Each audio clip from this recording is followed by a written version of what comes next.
एक समय की बात है। एक राज्य में एक प्रतापी राजा राज करता था। एक दिन उसके दरबार में एक विदेशी आगंतुक आया और उसने राजा को एक सुंदर पत्थर उपहार स्वरूप प्रदान किया।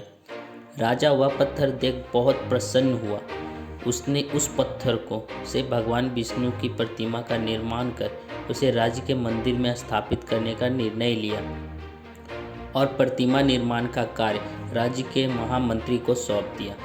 महामंत्री गांव के सर्वश्रेष्ठ मूर्तिकार के पास गया और उसे वह पत्थर देते हुए बोला, महाराज, मंदिर में भगवान विष्णु की प्रतिमा स्थापित करना चाहते हैं। 7 दिन के भीतर इस पत्थर से भगवान विष्णु की प्रतिमा तैयार कर राजमहल पहुंचा देना।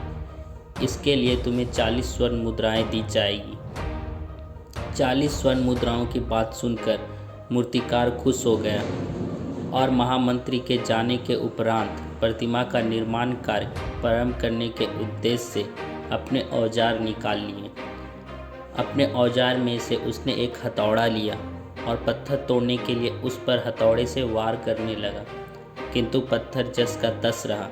मूर्तिकार ने हथौड़े के कई वार पत्थर पर किए, किंतु पत्थर नहीं टूटा।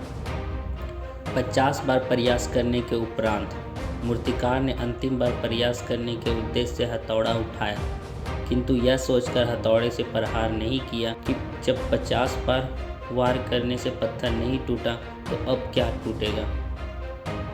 वह पत्थर लेकर वापस महामंत्री के पास गया और उसे यह कह वापस कराया कि इस पत्थर को तोड़ना नामुमकिन है, इसलिए इससे भगवान विष्णु की प्रतिमा नहीं बन सकती। महामंत्री को राजा का आदेश हर स्थिति में पूरा करना था, इसलिए उसने भगवान विष्णु की प्रतिमा निर्मित करने का कार्य गांव के एक साधारण मूर्तिकार को सौंप दिया। पत्थर लेकर मूर्तिकार ने महामंत्री के सामने ही उस पर हथौड़े से प्रहार किया और वह पत्थर एक बार में ही टूट गया। पत्थर टूटने के बाद मूर्तिकार प्रतिमा बनाने में जुट गया। इधर महामंत्री सोचने लगा कि काश पहले मूर्तिकार ने एक अंतिम प्रयास और किया होता तो सफल हो गया होता, आज 40 स्वर्ण मुद्राओं का हकदार बनता। तो दोस्तों, हम लोगों को इस कहानी से क्या सीख मिलती है? तो इस कहानी से हम लोगों को यह सीख मिलती है, हम भी अपने जीवन में ऐसी परिस्थितियों से 2-4 होते रहते हैं।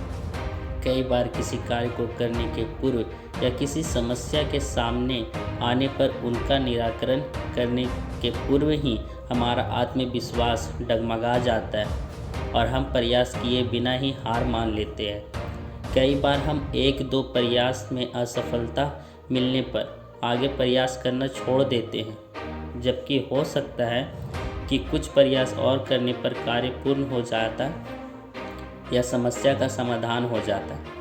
यदि जीवन में सफलता प्राप्त करनी है तो बार बार असफल होने पर भी तब तक प्रयास करना नहीं छोड़ना चाहिए जब तक सफलता नहीं मिल जाती।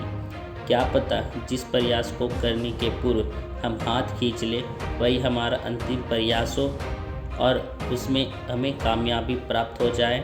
तो चलता हूँ दोस्तों, मिलते हैं अगले वीडियो में।